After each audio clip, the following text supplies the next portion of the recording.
ଭୌତିକ ବିଜ୍ଞାନ କଷ୍ଟ ଲାଗୁଛି? କିଛି ଡରିବାର ନାହିଁ।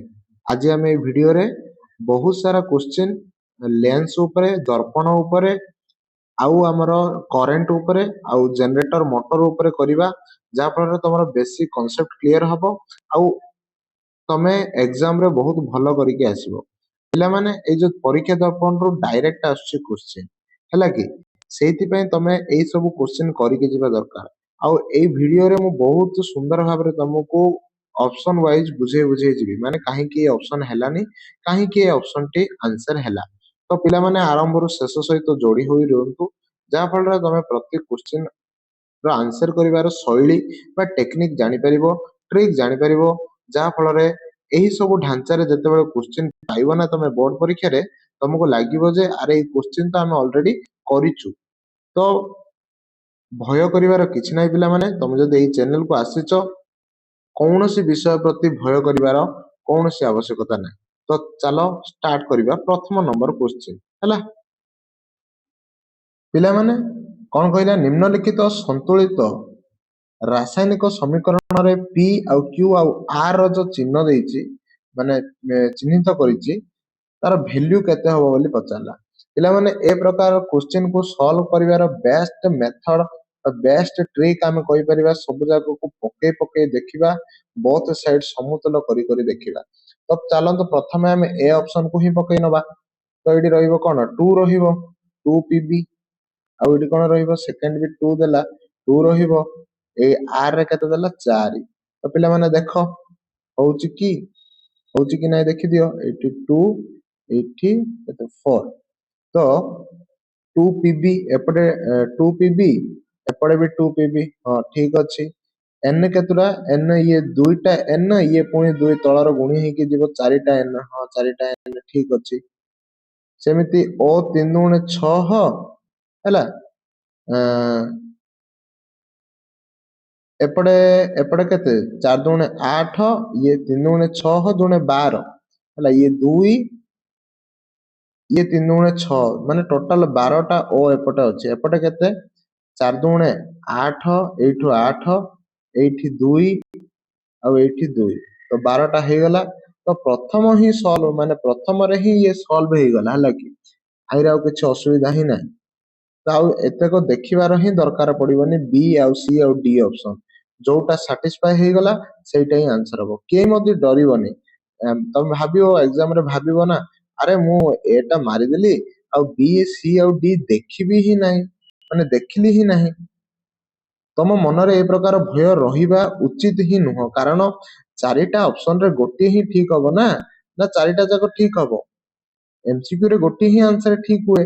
ତ ଯେତେବେଳେ ତମେ ଆନ୍ସର କୌଣସି ଅପସନ ସାଟିସ୍ଫାଏ କଲା, ହେଲା, କ୍ୱେଶ୍ଚିନ ରେ, ତ ସିଏ ହିଁ ଠିକ ହବ ଆଉ ଆଗକୁ ବଢିଯିବ, ଯୋଉଟା କି ଆମେ କରୁଛନ୍ତି। ନିମ୍ନଲିଖିତ ମଧ୍ୟରୁ କେଉଁ ରାସାୟନିକ ପ୍ରତିକ୍ରିୟାଟି ଅନ୍ୟ 3ଟି ଠାରୁ ଭିନ୍ନ କହିଲା? ଦେଖ ପିଲାମାନେ, ଏଇଟା NaCl, AgNO3, AgCl ସୃଷ୍ଟି କରେ କଣ? AgCl ଆଉ NaNO3, ହେଲା? ଏଇଟା କଣ ହେଇଛି ପିଲାମାନେ? ଏଇଟା ଆମର ଦ୍ୱୈତ ବିସ୍ଥାପନ ପ୍ରତିକ୍ରିୟାଟା। ଏଇଟା ତ ଆମର କଣ? ସଂଶ୍ଳେଷଣ ପ୍ରତିକ୍ରିୟାଟା। ଏଇଟା ଗୋଟେ ଯୋଉ କଣ, ମାନେ ଅମ୍ଳ ଆଉ ଲବଣ ପ୍ରତିକ୍ରିୟାଟା, ଠିକ ଅଛି। କିନ୍ତୁ ଏଇଟା ଭୁଲ ଅଛି, ହେଲା କି? ସେଥିପାଇଁ ଏଇଟା ଭିନ୍ନ ହବ। କାରଣ କଣ ପିଲାମାନେ? ଏପଟେ ଅଛି ଦେଖ, ଜାଡେନ ଆଉ Cl2 ଆଉ H2S ଯାହା ବି ଅଛି, କିନ୍ତୁ NO3 ଏପଟେ କୋଉଠି ଅଛି କି? ଆଉ ଯଦି ନାହିଁ, ଏପଟେ କେମିତି ତିଆରି ହବ, ମାନେ କିପରି ତିଆରି ହବ? ତିଆରି ହେଇପାରିବନି। ସେଥିପାଇଁ ଅପସନ ଡି ମାନେ ଭୁଲ ଅଛି, ସେଇଥିପାଇଁ ଅଲଗା ହବ। ତ 2ର ଆନ୍ସର କଣ ହବ ପିଲାମାନେ? ଡି ହବ ଆନ୍ସର। ତ ଭିଡିଓ ଯଦି ଭଲ ଲାଗୁଛି ପିଲାମାନେ, ଏତିକି ଦୂର ଆସିଛ, ହେଲା, ତ ତମକୁ ଭଲ କ୍ୱାଲିଟି, ଭଲ କଣ୍ଟେଣ୍ଟ ମିଳିବ। ଦୟାକରି ତମେ ଆରମ୍ଭରୁ ଶେଷ ଯାଏଁ ଭିଡିଓ ଦେଖ, ହେଲା? ଆଉ ତମମାନେ ଯଦି ମେମ୍ବରସିପ ନେଇନାହଁ, ମେମ୍ବରସିପ ତମେ ନିଅ, କାରଣ ତମକୁ ସବୁ ଭିଡିଓ ପ୍ରଥମେ ପହଞ୍ଚିବ। ତମ କମେଣ୍ଟ ଆମ ପାଖରେ ପ୍ରଥମେ ପହଞ୍ଚିବ। କମେଣ୍ଟ ସାଇଟ ରେ ଗୋଟେ ବେଜ ଲାଗିବ ଷ୍ଟାର ମାର୍କ, ହେଲା? ତା ସାଙ୍ଗରେ ତମେ ଯେତେ ସମୟ ଯାଏଁ ଭିଡିଓ ଦେଖିନ, ତମକୁ ସେ ନୋଟିଫିକେସନ ଦଉଥିବ। ତା ସାଙ୍ଗରେ ପିଲାମାନେ, ତମେ ଯାହା ମୋ ତରଫରୁ ତମେ ଯାହା ବି ତମେ ଅସୁବିଧା ରହୁଛି, ମୁଁ ତମକୁ ପର୍ସନାଲି ଗାଇଡ କରିବି। ତା ସାଙ୍ଗରେ କାହା ପାଇଁ ଭିଡିଓ ହଉ କି ନ ହଉ, ତୁମ ମାନେ ଯୋଉମାନେ ମେମ୍ବର ହବ, ସେମାନଙ୍କ ପାଇଁ ଭିଡିଓ ଖାସ ଅପଲୋଡ ହବ, ଆଉ ତୁମେ ମାନେ ହିଁ ସେ ଭିଡିଓ ଦେଖିପାରିବ। ତ ପିଲାମାନେ, 3 ନମ୍ବର କ୍ୱେଶ୍ଚିନ୍, ଜଳୀୟ ଦ୍ରବଣରେ हाइड्रोक्लोरिक एसिड द्वारा क्यों आयन उत्पादित हुए आंसर कौन हो पिला माने H3O+ आउ Cl- आयन हला pH ର ମୂଲ୍ୟ 7 ରୁ 14 କୁ ପରିବର୍ତ୍ତନ ହେଲେ OH ଆୟନ ସଂଖ୍ୟା ବଢେ କମେ ନା ସମାନ ରହେ ନା ପ୍ରଥମେ କମିବ ତାପରେ ବଢିବ ଆନ୍ସର କଣ ହବ ପିଲାମାନେ ବଢିବ ହେଲା କଣ ହବ ମୂଲ୍ୟ ବଢିବ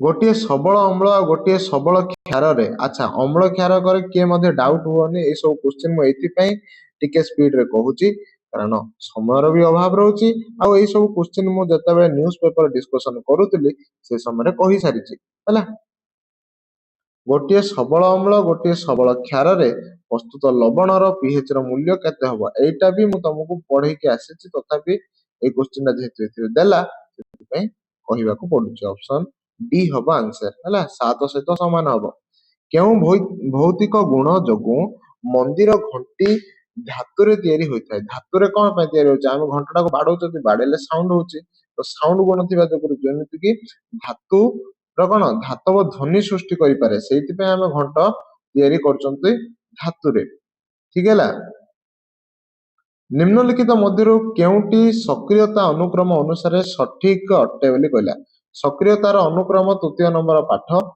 ହେଲା ତୃତୀୟ ବୋଧହୁଏ ତୃତୀୟ ହିଁ ହେଲା ଅନୁକ୍ରମଣ ଯଦି ଆମେ ମନେ ପକେଇବା ପ୍ରଥମେ ଥିଲା କେ ତାପରେ Na Ca ହେଲା Mg ହେଲା ମାଗ୍ନେସିୟମ ଆଲୁମିନିୟମ ଜିଙ୍କ ତାପରେ ଆସିବ Fe ତାପରେ ଆସିବ Pb ତାପରେ କପର ତାପରେ Ag ତାପରେ Au ତ ଏମିତି ମନେ ପକେଇବା ପାଇଁ ମୁଁ ସବୁ କହିଦେଲି ଏଇ ସବୁ ରୁଲ କୁ ଯେତେବେଳେ ମାନେ ଏଇ ଅନୁକ୍ରମ ଟାକୁ ଲାଗୁ କରିବ ତ ଆନ୍ସର କଣ ପାଇବ ପିଲାମାନେ ଅପସନ ସି ହବ କରେକ୍ଟ ହେଲା ପ୍ରଥମେ କେ ଅଛି ହେଲା ବୁଝିପାରିଲ ନା ନାଇଁ ତାପରେ ଜାଡେନ ଅଛି ହଁ ତାପରେ ସିୟୁ ଥିଲା ଅଛି ତାପରେ ଏୟୁ ଥିଲା ଏଇଠି ଏୟୁ ଲେଖିଲି ଅଛି ତ ପିଲାମାନେ ଏଇ ଅନୁକ୍ରମ ଟାକୁ ସମସ୍ତେ ଘୋଷି ଦବ ଠିକ ଅଛି ଜିଙ୍କ ଆମଲାଗମ କେଉଁ ଦୁଇଟି ଧାତୁର ମିଶ୍ର ଧାତୁ ହଉଛି ଆନ୍ସର କଣ ହବ ପିଲାମାନେ ଜାଡେନ ଆଉ HG ଅପସନ ଡି ଉକ୍ତ ହାଇଡ୍ରୋକାର୍ବନ ସମସ୍ତ କାର୍ବନ କାର୍ବନ ମଧ୍ୟରେ କେତେଟା ବନ୍ଧ ରହିବ ଏକ ବନ୍ଧ ରହିବ ଅପୃକ୍ତ ହେଲେ ହିଁ ଦ୍ୱିବନ୍ଧ କିମ୍ବା ତ୍ରିବନ୍ଧ ରହିବ ଇଥାନଲ ସୋଡିୟମ ଧାତୁ ସହ ପ୍ରତିକ୍ରିୟା କରି କେଉଁ ଦୁଇଟି ଉତ୍ପାଦ ସୃଷ୍ଟି କରେ ମନେ ରଖ ପିଲାମାନେ ସୋଡିୟମ ଇଥାକ୍ସୋଜାଇଟ୍ ହଁ ଆଉ ହାଇଡ୍ରୋଜେନ ସୃଷ୍ଟି କରେ ଅପସନ ସି ହେଲା ଉତ୍ତର ମିଥାନଲକୁ କ୍ଷାରୀୟ KMnO4 ଉପସ୍ଥିତିରେ ଜାରନ କଲେ କଣ ତିଆରି ହବ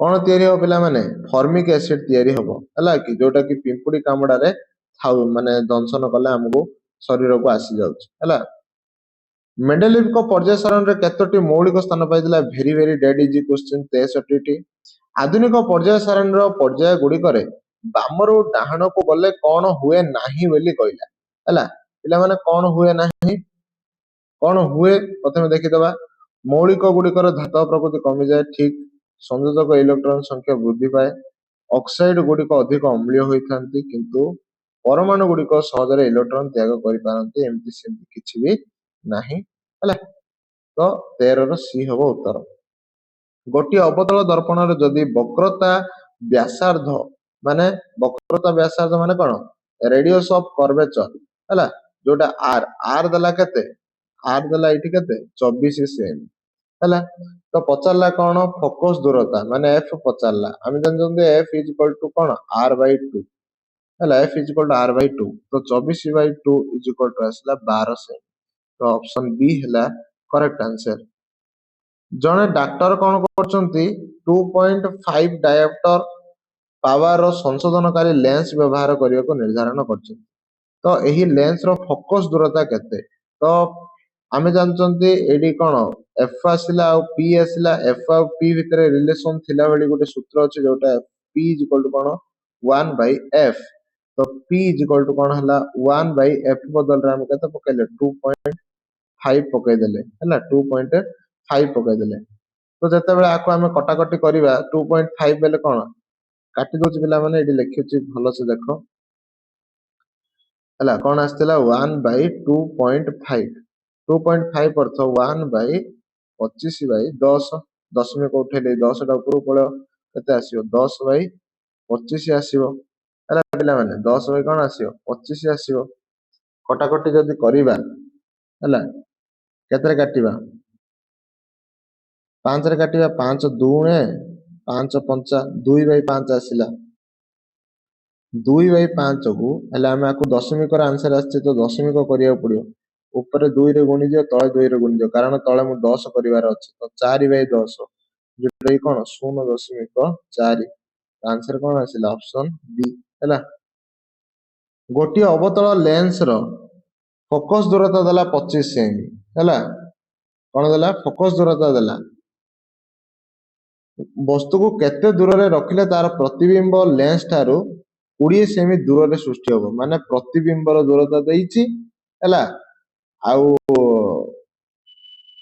କଣ ଦେଇଛି ଅବଜେକ୍ଟର ଡିଷ୍ଟାନ୍ସ ଦେଇଛି। ମାନେ ଦର୍ପଣରୁ ଅବଜେକ୍ଟର ଡିଷ୍ଟାନ୍ସ ଟା ଯୋଉଟା କି ଆମେ ୟୁ ବୋଲି ଲେଖୁଛନ୍ତି ସେଇଟା ଦେଇଛି କେତେ 25। ଆଉ ଯୋଉଟା କି ପ୍ରତିବିମ୍ବର ଦୂରତା ଯୋଉଟା କି 20 ସେମି ଦେଇଛି। ଆମକୁ ପଚାରିଛି କଣ ଏଫ ପଚାରିଛି। ହେଲା ଏଠି ଆମେ ଲେନ୍ସ ଫର୍ମୁଲା ପକେଇବା ପିଲାମାନେ। ଲେନ୍ସ ଫର୍ମୁଲା କଣ, ଲେନ୍ସ ଫର୍ମୁଲା କଣ ଦେଖ ମୁଁ ପକଉଛି। ଲେନ୍ସ ଫର୍ମୁଲା ହଉଛି କଣ 1/f is equal two 1/v ଫେଡାଣ 1/u। ହେଲା ଯୋଉମାନେ ଇଂଲିଶ ରେ କହୁଛ ସେମାନଙ୍କ ପାଇଁ କହିଲେ 1/v ମାଇନସ 1/u। ହେଲା ଆର ଭ୍ୟାଲୁ ଦେଇଛି 20, 1/20 ଫେଡାଣ 1/25। ପିଲାମାନେ ଆମେ ହଉଛୁ ଓଡିଆ ପିଲା, ସେଥିପାଇଁ ଓଡିଆ କହିବାକୁ କିଏ ମଧ୍ୟ ଟିକେ କୁଣ୍ଠାବୋଧ କରିବେ ନାହିଁ। 20 ଆଉ 25 ର ଲସ୍ ଆଉ ବାହାର କରିବା, 100 ଆସିବ। ହେଲା 100 କୁ 20 ରେ କଣ କରିବା ଡିଭାଇଡ କଲେ ଆସିବ କେତେ 5। ଏମିତି ହେଇକି 5 ମାଇନସ କଣ ଆସିବ 4 ଆସିବ। 1/100 ଆସିବ, 1/100 ଆସିବ। 1/f ର ଭ୍ୟାଲୁ କଣ 1/f ର ଭ୍ୟାଲୁ ହଉଛି 1/କଣ 100। ତ ବଜ୍ର ଗୁଣନ ଯେତେବେଳେ କରିବା f ଇଜ ଇକ୍ୱାଲ ଟୁ ଆସିବ 100। ତ ଅପସନ କେତେରେ ଦେଇଛି ଦେଖ 100 ଟା ଏ ରେ ଦେଇଛି, ତ 16 ର ଏ ହବ ଆନ୍ସର। ତାପରେ ପିଲାମାନେ 17 ନମ୍ବର ଜଣେ ସୁସ୍ଥ ଆଉ ସ୍ୱାଭାବିକ ଦୃଷ୍ଟି ସମ୍ପନ୍ନ ବ୍ୟକ୍ତିର ସ୍ପଷ୍ଟ ଦର୍ଶନର ସର୍ବନିମ୍ନ ଦୂରତା କେତେ, ଏଇଟା ଆମେ ସମସ୍ତେ ଜାଣିଛନ୍ତି କେତେ 25 ସେମି। ହେଲା 17 ର ବି ହବ। ନିମ୍ନଲିଖିତ ମଧ୍ୟରୁ କେଉଁଟି ଆଲୋକର ବିଚ୍ଛୁରଣ ଯୋଗୁଁ ହୋଇ ନଥାଏ କହିଲା। ଆଲୋକର ବିଚ୍ଛୁରଣ ଯୋଗୁଁ କଣ ହେଇନଥାଏ ଦେଖିବା। ଆକାଶ ବର୍ଣ୍ଣ ନୀଳ ହଉଛି, ଗଭୀର ସମୁଦ୍ର ଜଳର ବର୍ଣ୍ଣ ନୀଳ ହଉଛି, ଗଛର ପତ୍ର ସବୁଜ ନାହିଁ, ତାର ହରିତ ଲବକ ଥିବାର ଯୋଗୁ ପତ୍ର କଣ ନୀଳ ଦେଖାଯାଉଛି। ତ ଏଇଟା ଭୁଲ ଅଛି, ତ ଏଇଟା ହିଁ ହଉନାହିଁ, ଏଇଟା ହବ ଆନ୍ସର। ହେଲା ଆଉ ତଳକୁ ଦେଖିବା ଦରକାର ନାହିଁ, ମୁଁ କହିଥିଲି ନା। ଗୋଟେ ରିଲ ଟା ଦେଖିଛ ନା ନାଇଁ କିଏ, ମାନେ ରିଲ ତ ନାଇଁ ଭାଇରାଲ ହଉଛି। ହାରିଗଲି ଆଜ୍ଞା, ମୁଁ ହାରିଗଲି। ସେଇଟା ଶୁଣିଲେ ମତେ ମଜା ଲାଗୁଛି। ଖଣ୍ଡିଏ ତାରରେ 1.5 ଏମ୍ପିୟର ବିଦ୍ୟୁତ ସ୍ରୋତ 1 ଘଣ୍ଟା ଯାଏ ପ୍ରବାହିତ ହେଲେ କେତେ ଚାର୍ଜ, ମାନେ ଚାର୍ଜର ପରିମାଣ କେତେ। ଏଇଟା କରିବା ପାଇଁ ଆମେ ଚାର୍ଜ ପରିମାଣ ଜାଣିବା ପାଇଁ ଆମେ ଗୋଟେ ସୂତ୍ର ଜାଣିଛନ୍ତି Q, ଯୋଉଟା କି ଆମେ ଚାର୍ଜର ପରିମାଣ ମାପିବା ପାଇଁ ୟୁଜ କରୁଛନ୍ତି I ଇଣ୍ଟୁ ଟି। ହେଲା ତ କର ଚାଲ ସୂତ୍ର ପକାଅ କଣ Q is equal to I into ଟି।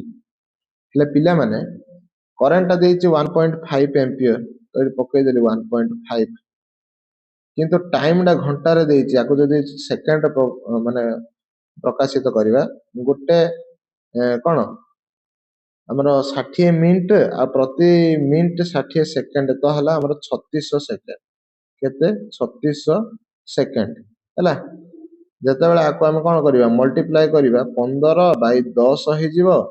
ହେଲା କଣ ହେଇଯିବ 15/15, କାରଣ ମୁଁ ଦଶମିକ ଉଠେଇଦେଲି 15/10 ଇଣ୍ଟୁ 3600। ହେଲା ଗୋଟେ ଶୂନ କଟିଲା, ଏମିତି କଟାକଟି ହେଇକି ଗୁଣନ ହେଲା ପରେ ଆସିବ 5400 କୁଲମ, ମାନେ 5400 କୁଲମ ଆସିବ। ତ ଅପସନ କୋଉଟା ଦେଲା ପିଲାମାନେ, ଅପସନ ଦେଲା ସି। ତାପରେ 20 ନମ୍ବର କ୍ୱେଶ୍ଚେନ, ଗୋଟିଏ ପରିପଥରେ 3ଟି 240 ଓମ ପ୍ରତିରୋଧ, ହେଲା 3ଟା ରେଜିଷ୍ଟାନ୍ସ ଆଣିବା, ତାକୁ ଆମେ କଣ କରିବା ସମାନ୍ତରାଳ ସଂଯୋଗରେ ସଂଯୋଗ କରିବା। ତ ସମାନ୍ତରାଳ ସଂଯୋଗ କଲେ ସମତୁଲ୍ୟ ପ୍ରତିରୋଧ କେତେ, ମାନେ ଇକୁଇଭାଲେଣ୍ଟ ଆମର ରେଜିଷ୍ଟାନ୍ସ ଟା କେତେ, ତା ପାଇଁ ଆମେ ସୂତ୍ର ଜାଣିଛନ୍ତି 1/r ଇଜ ଇକ୍ୱାଲ ଟୁ ଆଉ 1/r1 plus 1/r2 plus 1/r3 ଏମିତି କରାଯାଉଥିଲା ହେଲା। ମାନେ ଆମେ 1/240 1/240 ମିଶାଣ 1/240 240 ଲସାଗୁ ଆସିବ, ଉପରେ 3 ଆସିବ, 3/240 କରାହବ। ତ ତାପରେ 1/80 ଆସିବ, ତାପରେ ବଜ୍ର ଗୁଣନ କଲେ କଣ ଆସିବ 80 ଓମ୍ ଆସିବ। କିନ୍ତୁ ପିଲାମାନେ ତମମାନଙ୍କୁ ମୁଁ ଟ୍ରିକ୍ କହୁଛି, ଯେତେବେଳେ ସେ କହିବ ସିରିଜରେ ସଂଯୋଗ କରାହେଇଛି ହେଲା, ପଙ୍କ୍ତିରେ ସଂଯୋଗ କରାହେଇଛି, ତ ଯେତିକି ଦେଇଥିବ ପ୍ରତିରୋଧ ତାଇରେ ଯେତେଟା କହିଛି 3ଟି ମାନେ ଏରେ 3ରେ ଗୁଣିଦ, ମାନେ ସୂତ୍ର ହେଲା n×r। କିନ୍ତୁ ଯେତେବେଳେ ସମାନ୍ତରାଳ ସଂଯୋଗ କହିଥିବ r/n, ଅର୍ଥ ଯେତିକି ରେଜିଷ୍ଟାନ୍ସ ଦେଇଥିବ ଆଉ ଯେତେଟା କହିଥିବ ତାର ହରଣ କରାହବ। ଯେମିତିକି ଏଠି 240 ଦେଇଛି, ଗୋଟେ ପ୍ରତିରୋଧର ମୂଲ୍ୟ କେତେଟା 3ଟା, ତ ଆକୁ 3ରେ ହରେଇ ଦିଅ, 3×8=40, ତ 80 ଆସିଲା। ତ ଆନ୍ସର କଣ ହବ 80। ମନେ ରହିଲା ପିଲାମାନେ? ତ ଯିବା ନେକ୍ସଟ କୁ, 21 ନମ୍ବର କ୍ୱେଶ୍ଚିନ୍। ଦେଖିଲ ନା ପିଲାମାନେ, କିଛି ଭୟ କରିବାର ନାହିଁ, କେତେ ଇଜିଲି ଆମେ କରି କରି ଚାଲୁଛନ୍ତି ହେଲା। ଗୋଟେ ବଲ୍ବର ଫିଲାମେଣ୍ଟର ପ୍ରତିରୋଧ ଦେଲା, ଆରଟା ଦେଲା କେତେ 1100 ଓମ୍ ହେଲା। ଯଦି ବଲ୍ବକୁ ଗୋଟିଏ 220 ଭୋଲ୍ଟ ବିଦ୍ୟୁତ ଲାଇନରେ ଲଗାଯାଏ, ତାହେଲେ ସେଥିରେ କେତେ ବିଦ୍ୟୁତ ସ୍ରୋତ ପ୍ରବାହିତ ହବ? କ୍ୱେଶ୍ଚିନ୍ ପଢିକି ପିଲାମାନେ ଆମେ ତ ଆରଟା ଜାଣିପାରିଲେ, ଆର ଦେଲା ଏତିକି ହେଲା, ଆଉ ଭି ଦେଲା ଏତିକି ହେଲା। ଆର ଆଉ ଭି ଭିତରେ ସୂତ୍ର କଣ, ଆଉ କରେଣ୍ଟ ଭିତରେ ବିଦ୍ୟୁତ ସ୍ରୋତ ଭିତରେ ଯୋଉଟା କି ଆଇ, ଏଇଟା ହଉଛି ଭି, ଏଇଟା ହଉଛି ଆର। କଣ ଅଛି, ଗୋଟେ ରିଲେସନ ଅଛି, ଭି =IR, ଦେୟରଫର I କଣ V/R। ତ କରିଦିଅ ପିଲାମାନେ, ଭି ଦେଇଛି 220/r ହଉଛି 1100, କଟାକଟି କଲେ ପିଲାମାନେ ଆସିବ 0.2 ଏମ୍ପିୟର। ଆନ୍ସର କଣ ହବ ପିଲାମାନେ? 21ର କଣ ହବ? ସି ହବ। ତାପରେ ପିଲାମାନେ 22 ନମ୍ବର କ୍ୱେଶ୍ଚିନ୍। 22ରେ କଣ କହିଲା, ଗୋଟିଏ ବିଦ୍ୟୁତ ମୋଟର ହେଲା, 220 ଭୋଲ୍ଟ ବିଦ୍ୟୁତ ଲାଇନ, ତ ଭୋଲ୍ଟ ମାନେ କେତେ ଦେଲା, କେତେ ଭୋଲ୍ଟ 220 ଭୋଲ୍ଟ, କେତେ କରେଣ୍ଟ ମାନେ ଆଇ କେତେ ଦେଲା 5 ଏମ୍ପିୟର। ତ ପାୱାର ପଚାରିଲା, ତ ଭି ଆଉ ଆଇ ଆଉ ପି ଭିତରେ ଗୋଟେ ରିଲେସନ ଅଛି, କଣ ପିଲାମାନେ? P V ମାନେ I×V ବା V×I। ତ ଠିକ ଅଛି, ତ ଭ୍ୟାଲୁ ପକେଇ ଦିଅ। ଭି କେତେ ଦେଇଛି 220 ଇଣ୍ଟୁ ଆଇ ଦେଲା 5 ଏମ୍ପିୟର, ଗୁଣନ କଲେ କେତେ ଆସିବ 1100। ଆଉ ଆମେ ଜାଣିଛନ୍ତି ପାୱାରଟା ୱାଟରେ ମାପିବା ହେଲା, ତ କେତେ 1100 ୱାଟ। ବୁଝିପାରିଲ ପିଲାମାନେ? 22ର ଆନ୍ସର କଣ ହବ? ବିଟା ହବ। 1100 ଟାକୁ କଣ 1.1 କିଲୋୱାଟ ସିଏ କଲା ହେଲା, କିଲୋୱାଟ କରିଦେଲା ହେଲା। ବୁଝିପାରିଲ ନା? ତ 23 ନମ୍ବର କ୍ୱେଶ୍ଚିନ୍ କଣ, ଗୋଟିଏ ବିଦ୍ୟୁତ ସ୍ରୋତଧାରୀ ଦୀର୍ଘ ଓ ସଳଖ ସୋଲେନଏଡ୍ ଭିତର ଅଂଶରେ ଚୁମ୍ବକୀୟ କ୍ଷେତ୍ରର ପରିମାଣ କେତେ ହବ? ପିଲାମାନେ ଏଇଟା ବହୁତ ଡେଡିଜ କ୍ୱେଶ୍ଚିନ୍। କଣ ହବ? ସବୁଆଡେ ସମାନ ରହିବ। ଲଘୁ ପତନ ହୋଇଥିବା ପରିପଥରେ ବିଦ୍ୟୁତ ପ୍ରବାହ କଣ ହବ? କଣ ହବ ପିଲାମାନେ? ବହୁ ପରିମାଣରେ ବଢିଯିବ ହେଲା। ଲଘୁ ପତନ ହୋଇଥିଲେ ପରିପଥରେ ବିଦ୍ୟୁତ ପ୍ରବାହ ବଢିଯାଏ। ଗୋଟିଏ ଯୁକ୍ତ ଚାର୍ଜ କଣିକା ମାନେ ଆଲଫା କଣିକା ପଶ୍ଚିମକୁ ଗତି କରୁଥିବା ବେଳେ ଏକ ଚୁମ୍ବକୀୟ କ୍ଷେତ୍ର ଦ୍ୱାରା ଉତ୍ତରକୁ କଣ ବିକ୍ଷେପିତ ହୁଏ। ତେବେ ଚୁମ୍ବକୀୟ କ୍ଷେତ୍ରର ଦିଗ କୁଆଡେ ହବ? ଚୁମ୍ବକୀୟ କ୍ଷେତ୍ରର ଦିଗ କୁଆଡେ ହବ ପିଲାମାନେ? ଉପରକୁ ହବ। କୁଆଡେ ହବ? ଉପରକୁ ହବ ହେଲା। ତ ଇଏ ଥିଲା ତମର 25 କ୍ୱେଶ୍ଚିନ୍। ପିଲାମାନେ ମୁଁ ଏଇଥିରେ ହିଁ ଡିସ୍କସନ କରିଦେବି ଭାବୁଥିଲି ସବୁ କିଛି।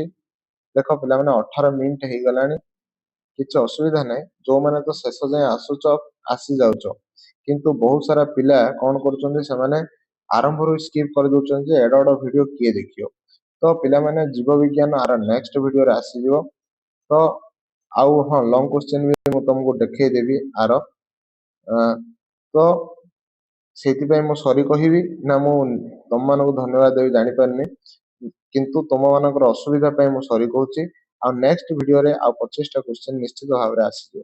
ତ ପୁଣି ମିଶିବା ପିଲାମାନେ ନେକ୍ସଟ ଭିଡିଓରେ।